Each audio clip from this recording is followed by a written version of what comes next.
SG Consultancy Services. Study MBBS in Russia, Philippines, Uzbekistan. కొన్ని నేర ఘటనలు సినిమా కథలను మించిపోతున్నాయి. ఎంతలా అంటే వీళ్ళు వేస్తున్న స్కెచ్ పోలీసులకు కూడా ఒక్కొక్కసారి షాక్ తెప్పిస్తుందని చెప్పొచ్చు. ఇక్కడ ఓ కిలాడి లేడీ తన ప్రియుడితో పారిపోయేందుకు స్కెచ్ వేసింది. అసలు సంబంధమే లేనటువంటి ఒక అమాయకమైన వృద్ధుడిని హత్య చేసింది. తర్వాత దృశ్యం సినిమా సీన్ క్రియేట్ చేసింది. అసలు ఈ ఘటన ఎక్కడ జరిగిందో డీటెయిల్స్లోనికి వెళ్దాం. ఈ మధ్య కాలంలో అక్కడ ఇక్కడ అని లేదు, అక్రమ సంబంధాలు యథేచ్ఛగా పెరిగిపోతున్నాయి. విచ్చలవిడితనం ఎక్కువైపోతోంది. ఎంత క్రూరత్వంగా ప్రవర్తిస్తున్నారంటే ఆఖరికి తమ వారిని కూడా కడతీర్చేందుకు వెనుకాడకుండా బరి తెగిస్తున్నటువంటి సందర్భాలు. కట్టుకున్న భర్తను ప్రియుడితో కలిసి హత్యలు చేస్తున్నారు కొంతమంది భార్యల్ని అడ్డు తొలగించుకోవటానికి స్నేహితులతో కలిసి స్కెచ్ వేసి హత్యలు చేస్తున్నారు భర్తలు. ఇట్లా ఒక పెళ్లి బంధానికి అర్థాన్ని మార్చేస్తున్నటువంటి ఘటనలు ఈ మధ్యకాలంలో చూస్తున్నాం. ఇక్కడ ఓ కిలాడి లేడీ కూడా తన ప్రియుడితో వెళ్ళిపోయేందుకు పెద్ద స్కెచ్ వేసింది.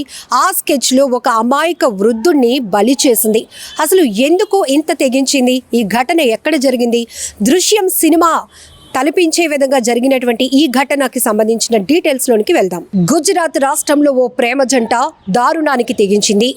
జకోట్రాకు చెందిన గీతా అహీర్కు పెళ్ళైంది. మంచి భర్త, కాపురం హ్యాపీగా సాగిపోతోంది. కానీ భరత్ అనే యువకుడు వాళ్ళ కాపురంలో చిచ్చు పెట్టాడు. క్రమంగా గీతకు దగ్గరయ్యాడు. ఇద్దరి మధ్య వివాహేతర బంధం మొదలైంది. తాను లేని సమయంలో ఇంటికి వస్తున్న భరత్ గురించి భర్తకు తెలిసిపోయింది. ఇద్దరి మధ్య గొడవలు స్టార్ట్ అయ్యాయి. కానీ భరత్ను విడిచి ఉండలేననుకున్న గీత పెద్ద స్కెచ్ వేసింది. భరత్తో కలిసి పారిపోయేందుకు సిద్ధమైంది. దృశ్యం సినిమాను ప్రేరణగా తీసుకుంది. ఎవరినైనా హత్య చేసి తానే చనిపోయినట్టుగా చిత్రీకరించాలనుకుంది. భరత్తో పాటు బైక్పై వెళ్ళింది. దారిలో కనిపించిన అమాయక వృద్ధుడికి లిఫ్ట్ ఇస్తామని నిర్మానుష్య ప్రదేశానికి తీసుకెళ్లి కత్తితో పొడిచి హత్య చేశారు.